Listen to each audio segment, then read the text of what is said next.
There were 14 people at that table, and not one of them made a sound when I stood up. I had counted them earlier in the evening, not out of nervousness, but out of deliberateness. I had spent the past 5 weeks preparing for exactly this moment, and I needed to be certain that everyone who was supposed to witness what happened was actually in that room. Raymond sat at the far end of the table, the way he always positioned himself at family gatherings, comfortable and central, holding his glass of iced tea with the ease of a man who has never spent a night wondering what was happening to his own life without his permission. He had been telling a story about traffic on 695, and everyone had been listening with that half-interested attention families give to stories they have heard before. He looked at me when I pushed back from my chair and said, in that flat and finished voice he reserves for conversations he intends to end, "Sit down." I thought about 22 years. I thought about doctors' offices where he had already spoken before I entered the room. I thought about finances I was told I would not understand, documents I signed because he pointed to the line and told me it was just paperwork. I thought about $6,200,000 in inheritance that were supposed to be mine, redirected so quietly and so completely that I had spent 11 years not knowing they existed. I set the manila envelope on the table. I said, "I haven't spoken in this family in 22 years. I'm speaking now. But that is the end of the story, or very close to it. Let me take you back to where it started. Not the birthday dinner, not even the hospital room where the truth finally cracked through the surface, but back to a summer night in Baltimore when I was lying awake at 3 a.m, staring up at the ceiling fan, trying to understand how I had arrived at a place I had never consciously agreed to go.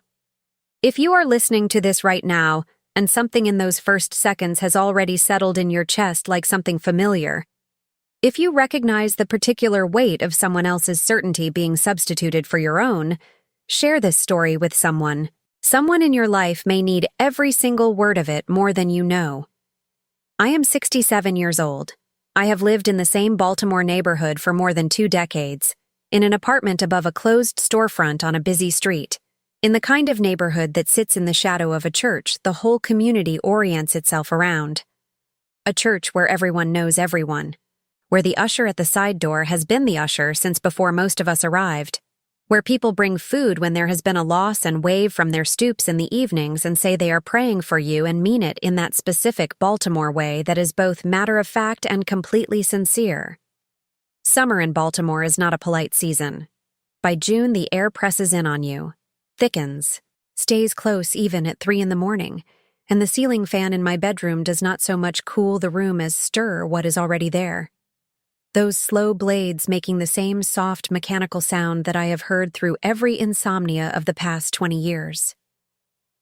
I know that sound the way I know my own heartbeat. I know the way the streetlight from below cuts a stripe across the ceiling. I know the exact speed at which the world outside quiets down at 2:30 and then begins to wake up again at 4. I had been lying in that knowledge for a long time, that particular summer, and I had been pretending I was just hot. That summer, I had been wearing the forest green dress more than I should have, the one from my working years, when I had a nameplate and a parking spot with my name on the reserved sign, and meetings I was required to attend as a person with her own title. I pulled it from the closet on mornings when I needed to remember that a version of me had existed in the world completely independently of Raymond, had navigated 15 years of public sector work without anyone managing her perceptions for her, without anyone deciding in advance what she could and could not understand.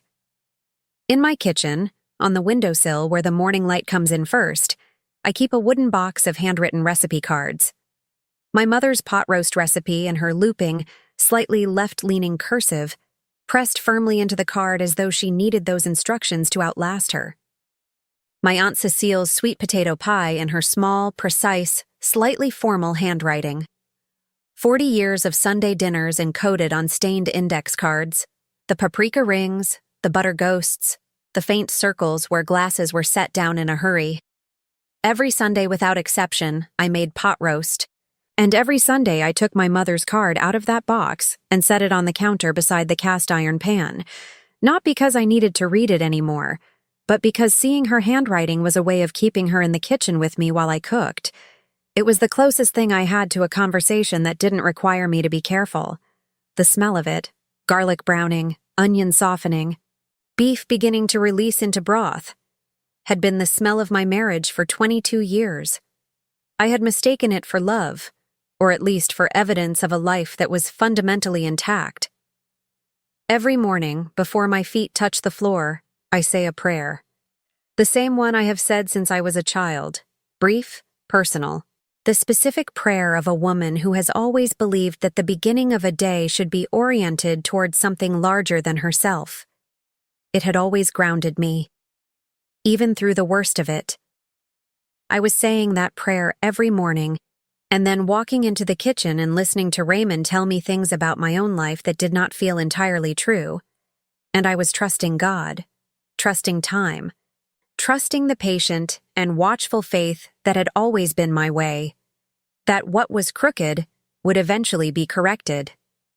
That faith kept me in place for 11 years. And Raymond, as I would eventually learn, had been counting on every bit of it. Raymond had what I can only describe now as a talent for making you feel that your perception was the problem. It was never loud.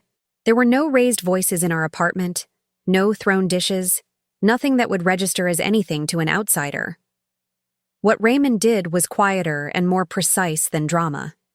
He corrected my memory in company, gently, with a patient smile, saying that is not quite how it happened, or you are forgetting the part where, and everyone at the table would nod because Raymond was always so calm, and calmness reads as credibility in a way that is very difficult to argue with in the moment. He began speaking to my doctors around 2013. I remember the first appointment clearly, my internist, a thorough woman I had trusted for years, and I had been seated in her office for 4 minutes when Raymond said, quietly and reasonably, "I want to make sure you know that Evelyn sometimes has difficulty tracking appointments, and she can misunderstand what she's been told." I sat right there in the chair beside him. I was not asked whether this was accurate. My internist wrote something on her notepad. For the remainder of that appointment, she looked at Raymond rather than at me when she asked her follow-up questions. I drove home. I put the pot roast in the cast iron and turned on WIPR. Their afternoon programming, jazz and talk, the kind of radio that asks nothing of you. And I reached for my crochet needles, and I told myself that Raymond worried about me, and that worrying was a form of care. That husbands took on roles, and Raymond's role was to manage the things I found stressful. You know what I never told anyone at the time? I was not someone who found medical things stressful before Raymond decided I was. I had spent 15 years in the records department of a state agency. I had filed appeals, tracked benefits, navigated the sort of administrative complexity that most people find impenetrable, and I had done it with precision and without assistance. I knew how to read a document. I had always known. But a thing repeated with confidence in enough professional settings by the right person eventually takes on the texture of fact. And somewhere across 11 years, I began to quietly wonder whether he was right about me, whether there was something declining in me that I couldn't see myself. That is what this kind of manipulation feels like from the inside. It does not feel like someone dismantling you. It feels like yourself becoming gradually less reliable to yourself. I sacrificed many things in that marriage. I gave up professional opportunities because Raymond felt it was better if I was more available at home. I gave up the friendships that predated him, slowly, through the mechanism of too many schedule conflicts and too many subtle comments about those women that made each friendship feel like a small negotiation until the negotiation wasn't worth it anymore. But the most invisible sacrifice, the one that cost me the most, and that no one around me could name or see, was my dignity. The daily, accumulating erosion of it. Raymond at the dinner table telling me I would not understand the finances and not even looking up when he said it. Raymond telling me in front of our daughters that I tended to dramatize. Raymond telling my physicians that I was overwhelmed by medical things. And me, saying nothing, crocheting through it, stitch by stitch, song by song, telling myself that patient women were blessed. If you are sitting somewhere right now thinking she should have said something, she should have pushed back, let me tell you something. I know. I know it from the inside, and it looks different in there than it looks from the outside. When the person doing this to you is your husband of 22 years, when his version of you has been installed in every professional relationship you have, when his calm certainty reads to everyone around you as simple truth, the act of contradiction feels not like standing up, but like losing your mind in public. The crocheting had started as joy, pure and uncomplicated, something I learned from a woman at my church in my mid-40s and that had never felt like anything but pleasure. Until Raymond made a comment once about how I always seemed to have something in my hands. Said it with a specific weariness that turned a pleasure into an accusation. After that, I crocheted more quietly. I moved the needles to rooms he was not in. I minimized the space the hobby took up in the household, and I told myself I was managing personalities.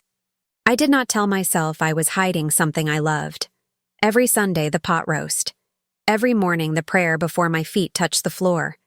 Every evening, the radio and the needles and the faith that God saw what was crooked and would balance it. The income of that household moved through accounts I was not invited to understand. The wealth Raymond managed on my behalf was a subject he closed with a single sentence. You wouldn't understand the finances anyway. Said it once, flat, without looking up from whatever he was reading. Not as a cruelty. That was the worst of it. He said it the way you note the weather. Something observed and moved past. Then, one evening in late May, Raymond came through the front door with an envelope in his hand. Something from an attorney's office I didn't recognize. Something connected, from what I glimpsed on the return address, to my Aunt Cecile's estate.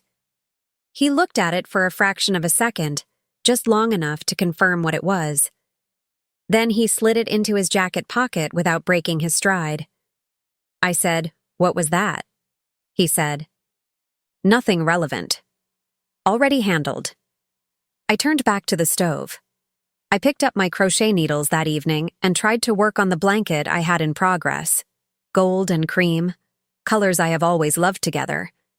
But the color seemed wrong for the project, and I could not figure out what to replace it with, and I sat there for a long time without making a single stitch, listening to the radio play without really hearing it.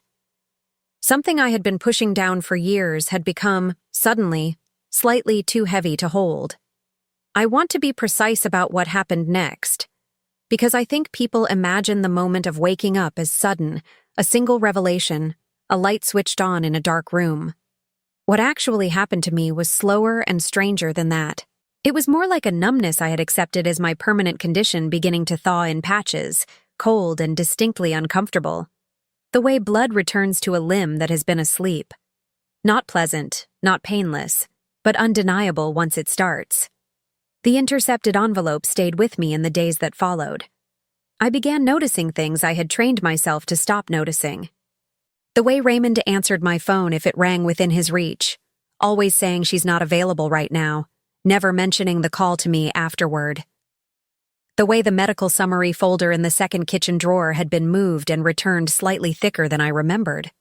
The way Raymond's brother James at a family dinner that spring had said something about Aunt Cecile's property in a way that implied familiarity with the estate that I had never had, and then stopped abruptly when I turned toward him.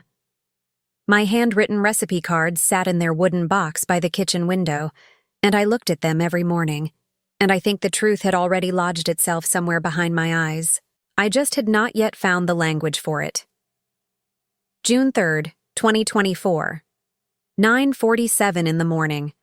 I have the time memorized because it is on the admission paperwork I have read many times since. I came downstairs that morning with chest pressure that had been building since the previous night. A specific, pressing weight behind my sternum that I had been calling indigestion because that was what Raymond had told me it was when I mentioned it the week before. He said, "You always think the worst." I said, "Maybe you're right." I went to bed. On June 3rd, the pressure moved into my left arm and I called 911 without telling Raymond, which was the first autonomous medical decision I had made in 11 years. Johns Hopkins, a curtained bay, an IV going into my arm. A hospitalist I had never seen before, efficient and careful, reviewing my chart and then pausing in a way that had its own language. She spoke quietly to a nurse beside her. Why hasn't this insurance been updated since 2020? Then she turned to me and showed me the emergency contact form. The name listed was not Renee, my daughter, who I had believed was my emergency contact for years. It was a name I did not recognize at all. She asked me to confirm the estate documents on file. I did not know there were estate documents on file. Raymond came back from the hallway and sat in the chair beside my bed, and within 4 minutes, I was watching the clock on the wall, said, without lowering his voice, without looking at me with anything resembling concern, in front of a nurse who was actively writing in my chart, "I'm not paying another bill. Flat. Finished. Like a man closing a ledger." I want you to sit with what that moment felt like physically. It was not sharp. It was not the sensation of being struck.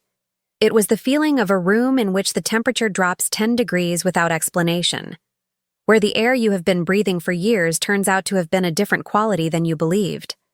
The kind of cold that does not hurt so much as clarify. That night, for the first time in 22 years, I did not prepare the Sunday pot roast. The wooden box with my handwritten recipe card sat on the windowsill and I did not open it. My mother's card, her looping cursive, the recipe I could make without reading, it stayed in the dark of that box while I lay in the hospital bed and let everything I had been telling myself for 11 years dissolve quietly, without ceremony, without anything marking the end except the absence of something I could not yet name. I could not make food for a man who had been feeding me lies. The ritual ended. Something inside me went very quiet, and something colder and far more focused woke up in its place. Because what the hospitalist had said, while Raymond was still in the hallway, was, "The emergency contact on your file was changed without your signature on the authorization form." Without my signature. I had signed enough paperwork in that marriage to wallpaper my kitchen. I had signed where Raymond pointed. But on this particular form, in this particular file, my signature was not mine. And that meant someone had written it for me. And that meant there were other things, possibly many other things, that bore my name without my hand. I lay in the dark of that hospital room, listening to the monitor and the institutional quiet of a ward at midnight, and I felt the full outline of what had been done. Not all the details yet, just the shape of it. The shape was enough to understand that I had been living, for 11 years, inside someone else's careful construction, and that the construction had a 17-page paper trail. The woman in the curtained bay beside mine had been listening. I did not know this until she made herself known. The ward had gone quiet, visiting hours long ended, and I had been lying there in the specific stillness that comes after a person stops explaining things away, when the curtain between our spaces shifted slightly and a folded piece of paper appeared on the floor just within my reach. I picked it up. A name.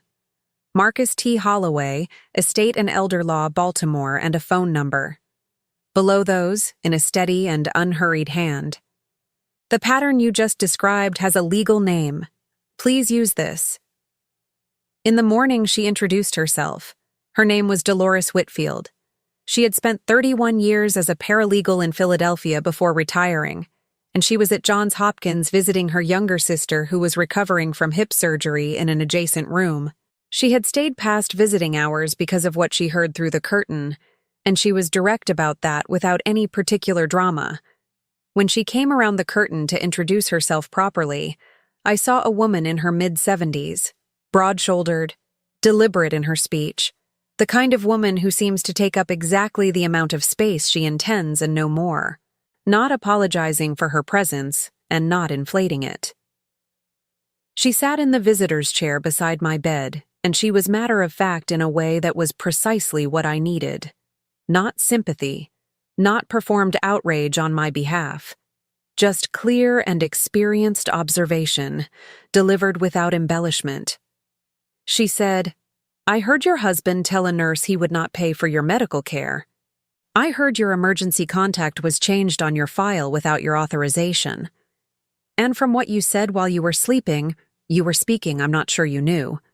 The estate of a relative has been closed in a way that doesn't match your understanding." I said, "She left an estate worth quite a bit of money." he showed me a single-page settlement.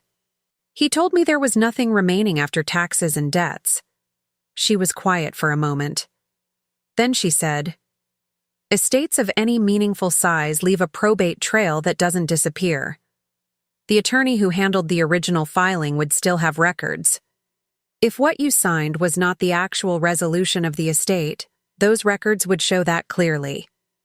I looked at the name on the folded paper, Marcus T. Holloway. I want to tell you exactly what happened inside me in that moment, because I think it matters, and because it is not what you might expect. There was no catharsis, no hot rush of finally being seen. What happened was quieter and more structural than any of that. The long, wet weight of 11 years of doubt about my own perception, my own reliability, my own capacity to understand my own life, began to go dry, to go hard, to become something I could carry instead of something that was carrying me. You have to understand what it means to be seen clearly by someone who has no prior information. Dolores had no investment in any version of this story. She had heard what she heard, and she reported it accurately. And in doing so, she gave me back the most important thing Raymond had taken: the simple, foundational certainty that I was not the problem. She told me that the pattern she had witnessed, the management of medical access, the manufactured perception of incompetence, the document control, had names, that it appeared in legal proceedings with regularity because it was not unusual. It was a strategy. It had been deployed against me with intention and consistency, and the fact that it had worked for 11 years was not evidence that I had been foolish. It was evidence that it worked, because it was designed to. She stayed for 2 hours that morning. Before she left, she looked at me without any softness and said, "You are not confused. You have never been confused. You were surrounded by people who needed you to believe you were. That is a different thing entirely." I have kept those words close ever since. On the hard days that came later, I took them out the way I take out my mother's recipe card. Not because I needed to read them, but because seeing them confirmed something about where I came from. Marcus Holloway's assistant answered on the first call. I had a meeting that Thursday. I took the bus. I became 2 women during those 5 weeks. There was the woman Raymond could see, quieter than usual since the hospital, which he attributed to recovery, still present in all the ways that mattered to his sense of order.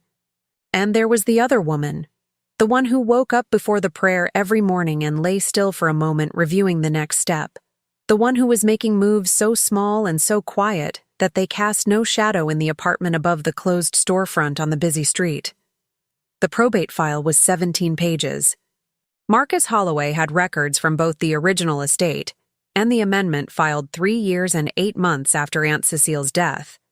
I sat across his desk in downtown Baltimore, and I looked at those pages, and I saw the full scope of what had been done to me.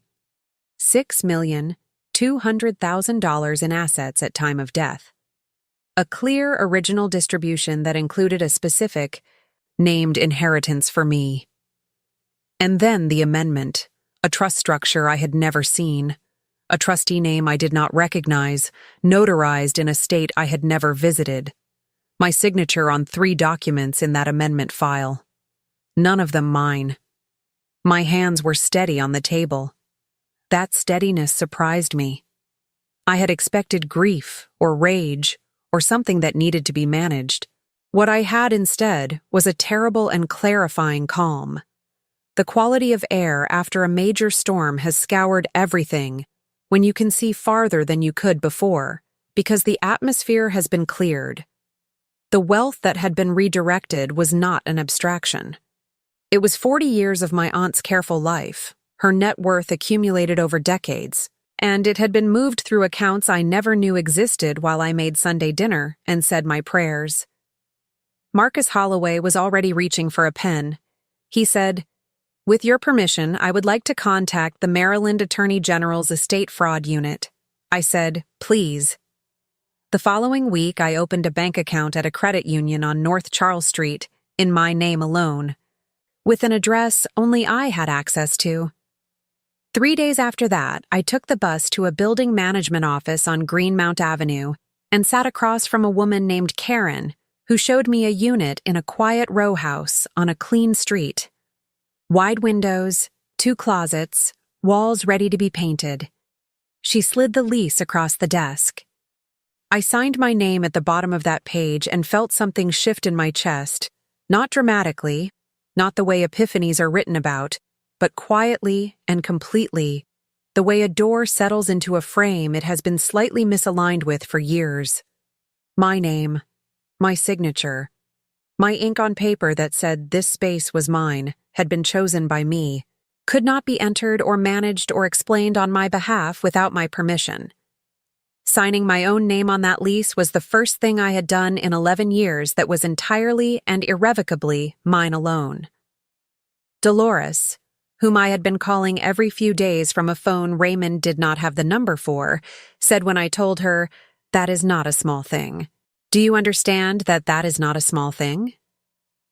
I made copies of all 17 pages and kept them in 3 separate locations, one with Marcus Holloway, one in a lockbox at the credit union, and one tucked inside an envelope behind the wooden box of recipe cards on my kitchen windowsill, beneath my mother's pot roast card. If Raymond had thought to look there, but Raymond had never considered my recipe cards to contain anything worth his examination. He almost caught me once. I had stayed at Karen's building longer than planned, looking at paint samples, and when I came home, Raymond was in the kitchen. He asked where I had been. I said church. He looked at me for a moment with that slight, almost imperceptible recalibration, the look of a man who has reached for something in a familiar place and found it marginally moved. Then it passed. He went back to what he was reading. I started dinner. My hands did not shake. The woman Raymond saw was completely convincing, because she was the woman I had practiced being for 11 years, and she had learned to give nothing away. The birthday dinner was my granddaughter Lily's idea. She was turning 8 on August 17th, and she had requested, with the absolute clarity that 8-year-olds can have about exactly what they want, that the whole family come to her mother Renee's house, and that her grandmother make the yellow cake with caramel frosting. The one I make only for birthdays and special occasions, the recipe that lives nowhere except in my memory. I thought about that request for a long time. There was something almost too symmetrical about it, that the occasion on which I would finally, after 22 years, speak for myself would be a birthday, the marking of a beginning, a celebration of time going forward. I wore the forest green dress. I arrived early to help Renee with the dinner, and I spent 2 hours in her kitchen doing what I have always done in kitchens, moving with purpose, adjusting flavors, talking to my grandchildren, entirely present in a way that gave no one who observed me anything to notice or worry about. The yellow cake sat on the counter with the caramel frosting set just right. Renee looked at it and said, "Mama, honestly," I said, "I know." We smiled and we set the table. 14 people arrived over the course of the evening. Raymond's older brother James, his sister Patricia, 2 of their adult children, Renee and her husband, my daughter Claudette, who had driven up from D.C., her husband and their 2 boys, Lily, and Raymond, who arrived late the way he always arrives at events that are not his. And he drove up in the Range Rover, British racing green, dark and gleaming in the summer evening light, pulling smoothly to the curb. I watched it through Renee's kitchen window for a moment. That particular color. That vehicle, purchased the year after he told me Aunt Cecile's estate had yielded nothing, a profit he had spent on himself before the investigation could reach him. I turned back to the bread basket. I carried it to the table. The dinner went the way family dinners go. Dishes were passed, conversations ran their parallel tracks, children moved between the table and the hallway. Raymond held court the way he always did, that particular ease of a man in a room full of people who have only ever had access to his version of events. I ate. I talked to Lily, who was glowing with the specific joy of a birthday going exactly as planned. Across the table, Claudette kept her voice light and her face still. She had known for 2 weeks what was coming. Not every detail, but enough. I was proud of her. The Maryland Attorney General's Estate Fraud Unit had held a complete copy of the 17-page probate file for 12 days. A formal complaint had been filed with the state licensing board regarding the financial advisor who had facilitated the amendment. The accounts through which the estate funds had been redirected were under review. None of this had yet reached Raymond, because I had been very careful about sequencing, and because fraud investigations do not typically announce themselves to the subject in advance. The trap was set. The documents were in 3 locations. The investigation was underway. 14 people who mattered to this story were passing the breadbasket and waiting for cake.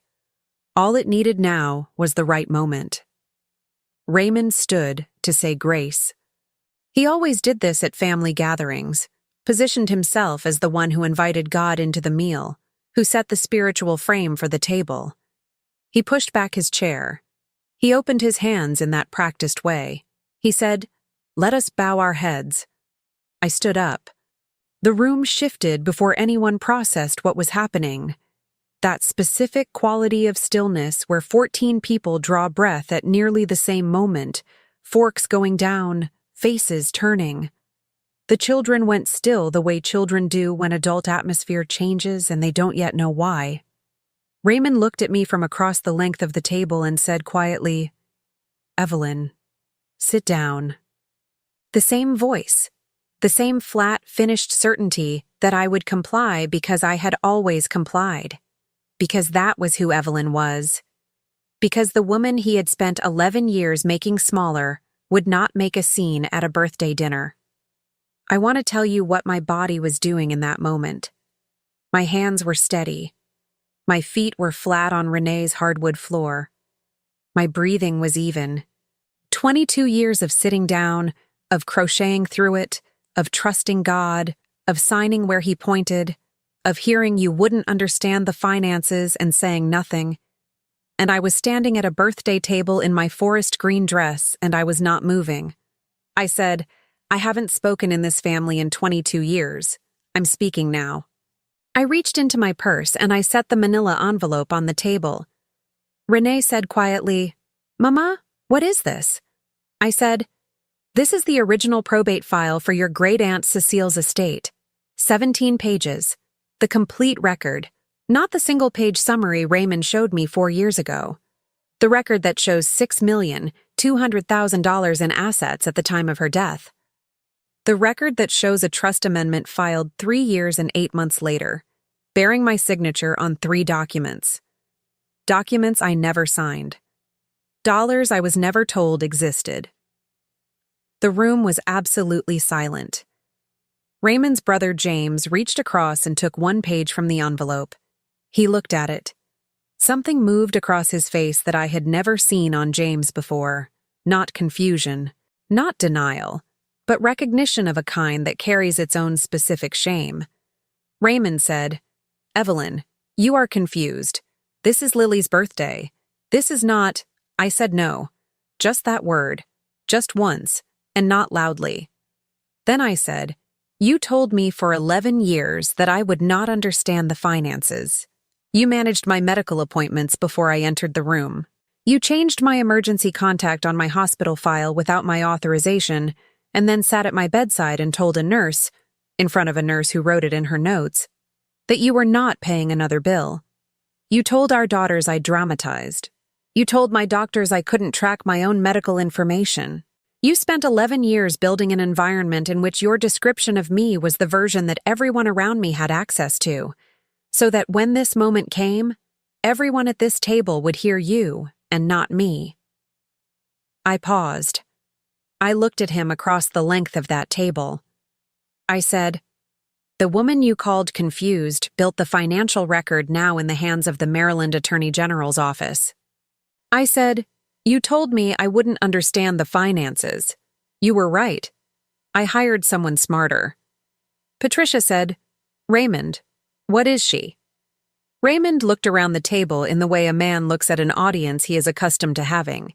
He was searching for the face that would give him the room back, He did not find one. Not at this table. Not that night. He stood.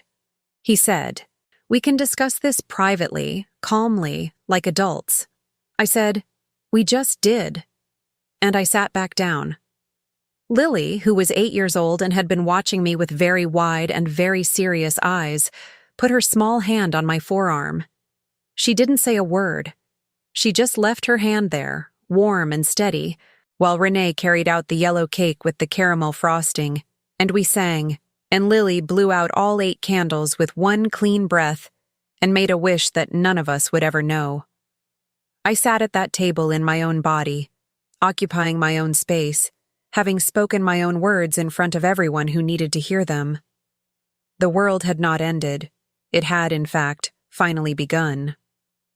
I want to be honest about what justice looked like, because I think we have all been trained by stories to expect something more cinematic than reality provides. Raymond's financial advisor license was suspended pending investigation within 6 weeks of the Attorney General receiving the probate file. The accounts through which the estate wealth had been redirected were frozen. Marcus Holloway told me the fraud case was strong. Multiple forged signatures, a clear documentary record, a 17-page paper trail that Raymond had apparently believed no one would ever be sufficiently motivated to follow.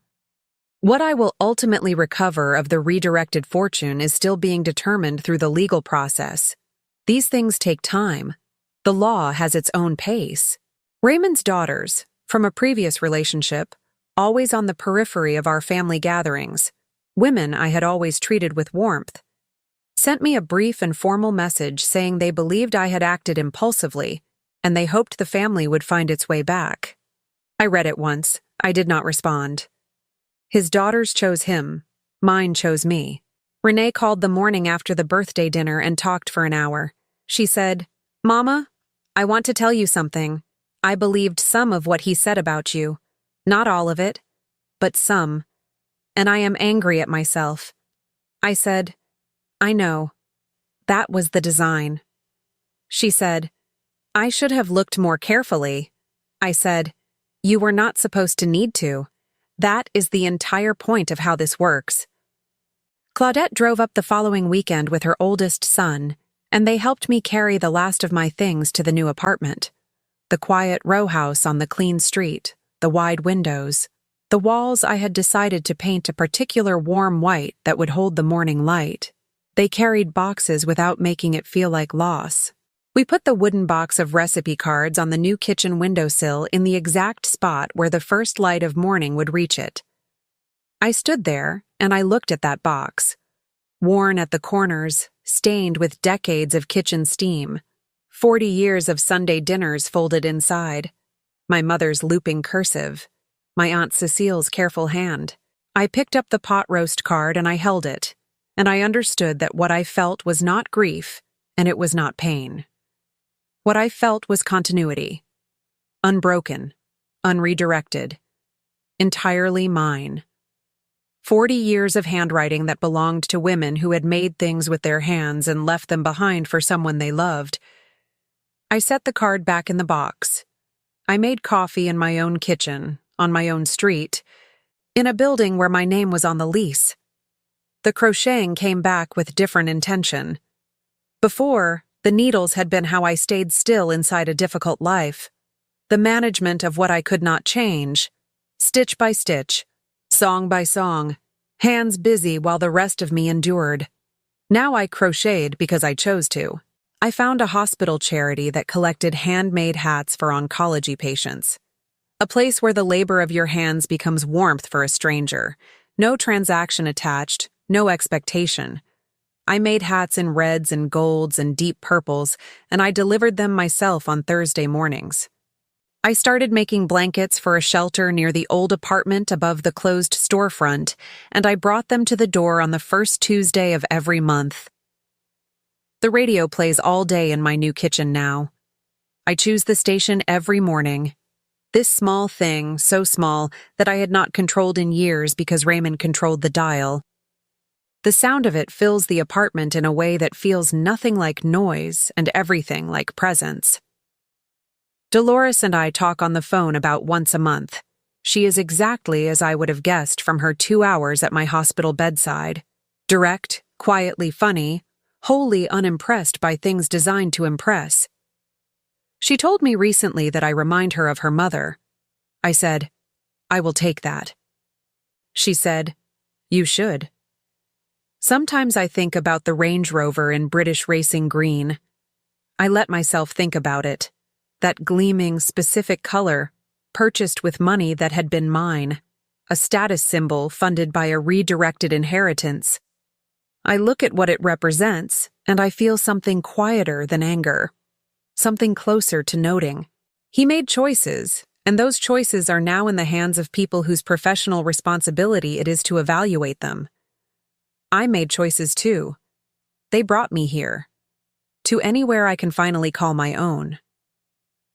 I had written that in my phone during those 5 weeks of planning, when I needed to remind myself what I was building toward. I found it. It turned out it was not particularly far away. Just past the end of 22 years of being told I would not understand. It is October now. The heat has broken, and Baltimore in the fall is a different city, a particular quality of light that comes in at low angles and makes even ordinary streets look as though someone has considered them carefully. The trees near my church are turning. I wear a cardigan in the mornings and a heavier coat by evening. I say my prayer before my feet touch the floor, the same prayer I have said since I was a girl. And when it is over and my feet are on my own floor, the day is entirely mine. There is something I need to tell you before we part company, and I need to tell it clearly, because the naming of it is where the protection begins.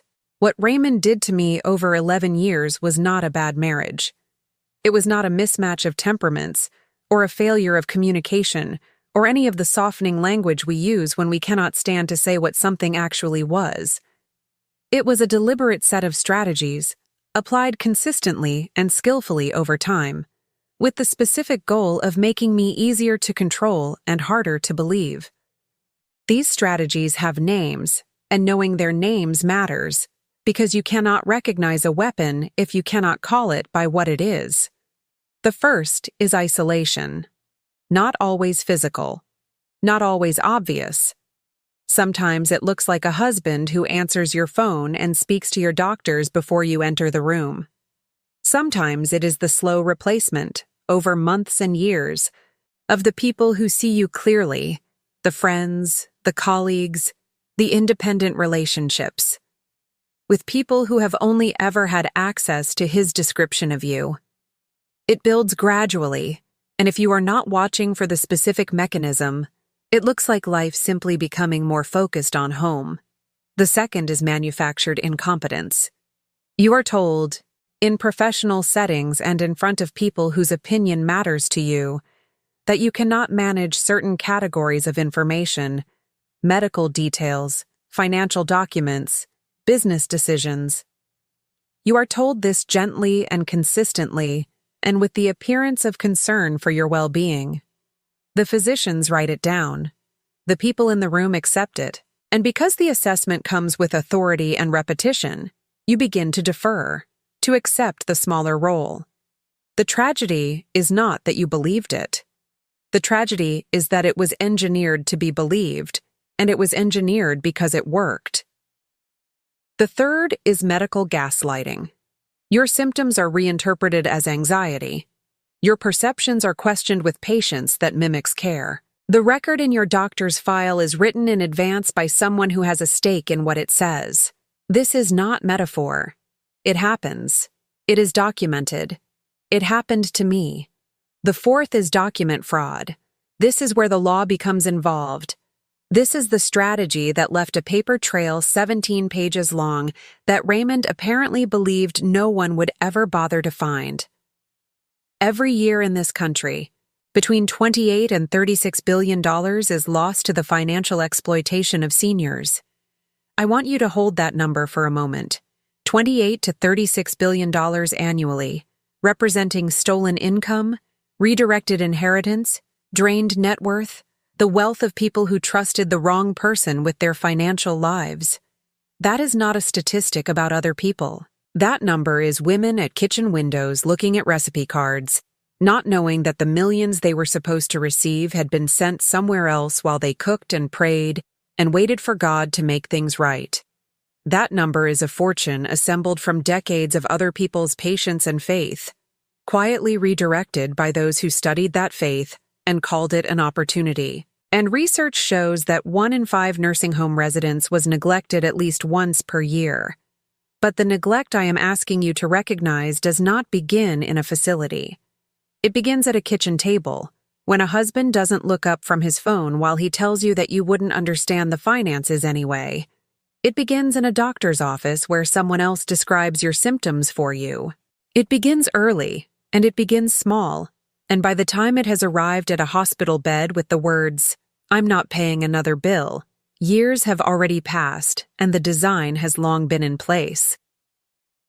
If you are reading a version of this in your own life, if someone is managing your medical information without your knowledge, if your signature has appeared on documents you don't remember signing, if the people around you seem to receive his description of you before they receive yours, please find a Dolores.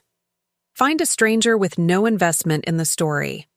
Find a professional whose job is to read documents and tell you what they actually say. Not what you were told they say, what they say. And know that there is a name for what is being done to you, and that the name is where the fight begins.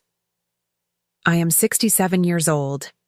I live in a clean apartment in Baltimore, Maryland, near the church where everyone knows everyone, where people wave from stoops and mean it. I crochet every day. I choose the radio station. I make pot roast when I want to, because I want to, and I set my mother's card on the counter every time, not because I need the instructions, but because her handwriting is a form of company that asks nothing and gives everything. I take the bus to Marcus Holloway's office when there is something to review. I call my own doctor and I speak for myself in the examination room, and she looks directly at me when she asks her questions. The fortune that is mine by right is still working its way through the process the law requires. I am patient. The difference is that now my patience is not confusion, it is strategy. Now I want to hear from you. Where are you listening from today? Drop your city in the comments, because I genuinely love knowing who is in this room with me across all that distance. And tell me, what would you have done at that birthday table? Would you have stood up? Would you have waited longer? Planned it differently? Chosen a different moment altogether? I want to know. Your answer in the comments might be the exact thing someone else sitting in their own kitchen at 3 a.m. needs to read tonight. If this story landed somewhere true for you, if something in it felt like recognition, leave a like. It takes a second and it matters, because it helps these words find the people who need them most. And if you want more stories like this one, stories about women who were underestimated and who paid quiet, careful attention and who waited for exactly the right moment and then did not sit down, subscribe. I will be here. You were never confused. You were just surrounded for a while by people who needed you to believe you were. That is over now.